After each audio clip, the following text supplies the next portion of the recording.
तो पिछले एपिसोड में चीफ टैंक का कोई आदमी उसके पास में उसके फादर का मैसेज लेकर आया था, लेकिन असल में मिस मीरोंग को भी इसके बारे में पता चल गया था और वो समझ गई थी कि वह भी उसी के जैसे डिवाइन स्वॉर्ड को हासिल करने के लिए यहाँ पर छुपी हुई है। इसके बाद हम देखते हैं कि टैनी और मेंगई सियाओ को खोजने के लिए आए होते हैं और वे वहाँ पर उसका नाम लेकर जोर जोर से बुलाने लगते हैं, लेकिन काफी कोशिश के बाद भी सियाओ की तरफ से इनको कोई जवाब नहीं मिलता, जिसके वजह से वे थोड़े से परेशान हो जाते हैं और इनको समझ में नहीं आता कि आखिरकार सियाओ कहाँ पर चली गई है। तभी मेंगई टैन्यू से कहती है कि तुम्हें उसके बारे में इतना परेशान होने की जरूरत नहीं है, क्योंकि वैसे भी तो हमने इतनी बार उसका नाम लेकर बुला लिया और इसीलिए मुझे ऐसा लगता है कि शायद वो कहीं पर गई होगी। लेकिन तभी इसी बीच हम देखते हैं कि रुओक्सी भी यहाँ पर आ जाती है, जो कि मेंगई के साथ में टैन्यू को देखकर पूरी तरह से हैरान हो गई थी और उसे बिल्कुल भी यकीन नहीं हो रहा था कि उसके सामने टैन्यू ही है। तब उसे देख टैन्यू से कहता है कि सिस्टर रुओक्सी तुम भी यहाँ पर आ गई और हम तो काफी समय से एक दूसरे से नहीं मिले।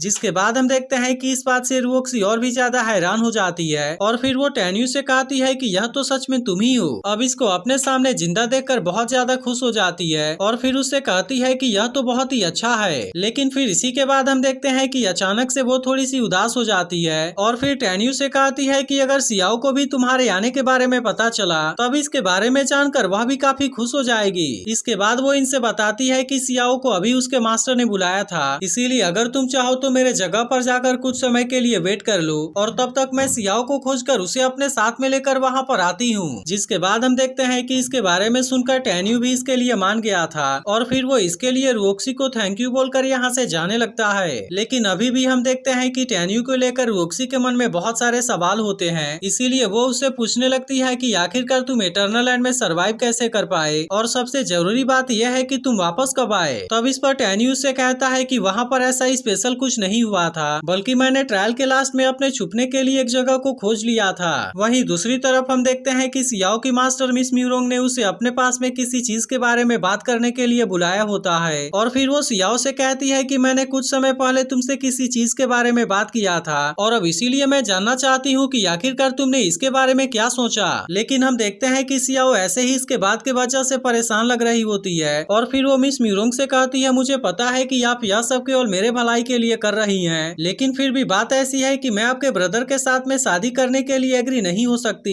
तब इस पर मिस मीरोंग उससे कहती है कि मैंने तो तुम्हें मीरोंग फैमिली के सिचुएशन के बारे में सब कुछ बता दिया था, इसीलिए अगर तुम मेरी बात मान जाती हो तो तुम इस तरह से मीरोंग फैमिली की यंग मिस्ट्रेस बन जाओगी और इसके अलावा मैं तुमसे प्रॉमिस करती हूँ कि कोई भी तुम्हारे साथ में बुरे तरीके से व्यवहार नहीं करेगा। अब इसी के साथ हम देखते हैं कि वो सियाओ के सामने टैन्यू के मर जाने के बारे में बात करती है, लेकिन अब इसके बारे में सुनते ही सियाओ इससे थोड़ा सा परेशान हो जाती है। जिसके बाद मिस मीरोंग भी इसके बारे में आगे कुछ नहीं बोल पाती। तभी सियाओ उसके सामने रिक्वेस्ट करते हुए कहती है कि मैं अपने दिल में किसी और को जगह नहीं दे पाऊंगी, इसीलिए मैं चाहती हूँ कि आप इसके लिए मुझे माफ कर देना। अब इस तरह से इसके बारे में बात करते हुए सियाओ काफी रोने भी लगती है, जिसके वजह से मिस मीरोंग भी अब इसके बारे में उससे कुछ नहीं बोल पाती और फिर उसे समझाती है कि तुम्हें इसके बारे में चिंता करने की कोई जरूरत नहीं है, क्योंकि अगर तुम ऐसा नहीं चाहती तो कोई भी तुम्हें इसके लिए फोर्स नहीं करेगा। जिसके बाद हम देखते हैं कि इसके बारे में सुनकर सियाओ भी इस बात से खुश हो जाती है और फिर इसी के साथ वो इसके लिए मिस मीरोंग को थैंक यू भी कहती है। तब इस पर मिस मीरोंग उससे कहती है कि बहुत ही जल्द once in a decade weapon art ceremony होने वाला है, इसीलिए मैं चाहती हूँ कि तुम इसमें पार्टिसिपेट करने के लिए पूरी तरह से रेडी हो जाना और अब इसी के बारे में डिस्कस करने के लिए मैं किसी दूसरे एल्डर के पास में जा रही हूँ। लेकिन तभी इसी बीच हम देखते हैं कि सियाओ को खोजते हुए रुओक्सी भी यहाँ पर आ जाती है। तब इसे देख मिस मीरोंग सियाओ से कहती है कि अब तुम यहाँ से जाकर अपने प्रैक्टिस के ऊपर ध्यान दो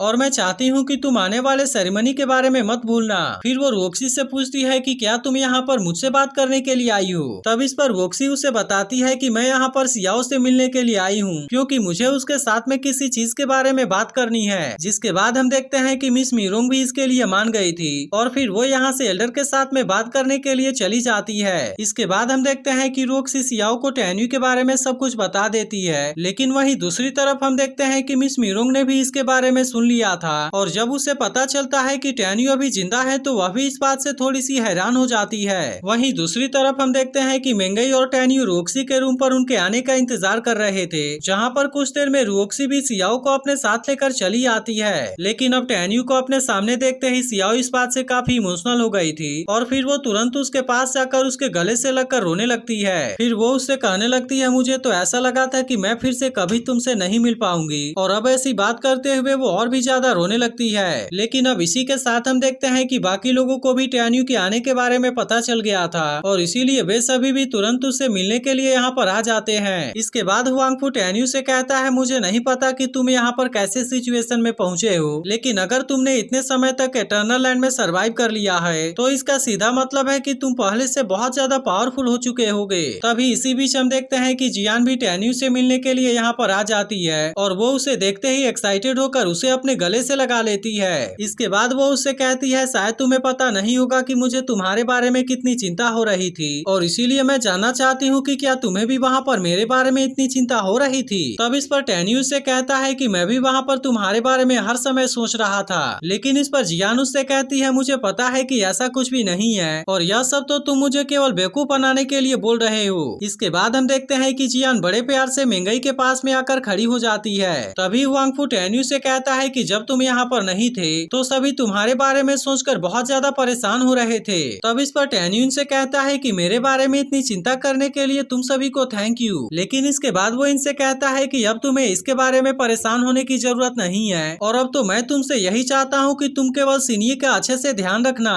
जिसके बाद हम देखते हैं कि हुआंगफू भी इसके लिए मान जाता है और फिर उससे कहता है कि यह तो नेचुरल है। इसके बाद सिनिए टेन्यू से कहती है, तुम जिंदा हो यही हमारे लिए सबसे बड़ी बात है, क्योंकि अगर तुमने उस वक्त हमें नहीं बचाया होता तो हम भी यहाँ पर जिंदा नहीं होते। तब इस पर टेन्यू से कहता है कि वैसे भी तो हम सभी एक हैं और इसीलिए तुम्हें इसके बारे में बात करने की कोई भी जरूरत नहीं है। तभी इसी बीच हम देखते हैं कि वे टेन्यू के आने की खुशी में पार्टी करने की बात करने लगते हैं, जिस पर वोक्सी कहती है कि मैंने तो पहले से ही दावत को तैयार कर लिया है और अब इस तरह से वे सभी लोग इसके लिए जाने लगते हैं। लेकिन तभी हम इसके केवल कुछ ही देर के बाद देखते हैं कि यहाँ पर कोई लड़का आ गया था जो कि टेन्यू का नाम लेते हुए कहता है, मुझे पता है कि तुम यहीं पर हो और इसीलिए मैं चाहता हूँ कि तुम जल्दी से मेरे सामने आ जाओ। जिसके बाद हम देखते हैं कि इसकी बात सुनकर सियाओ और बाकी सभी लोग इसके सामने आ जाते हैं। जिसके बाद वो लड़का सियाओ से कहने लगता है कि टेन्यू तुम्हारे लिए बिल्कुल भी सही नहीं है, इसीलिए मैं तुमसे कहना चाहता हूँ कि तुम केवल मुझे फॉलो करो, क्योंकि मैं तुम्हें बहुत सारा वेल्थ और पावर देने का प्रॉमिस कर सकता हूँ। लेकिन इसके बाद भी हम देखते हैं कि सियाओ को इसके ऐसे बातों से कोई मतलब नहीं होता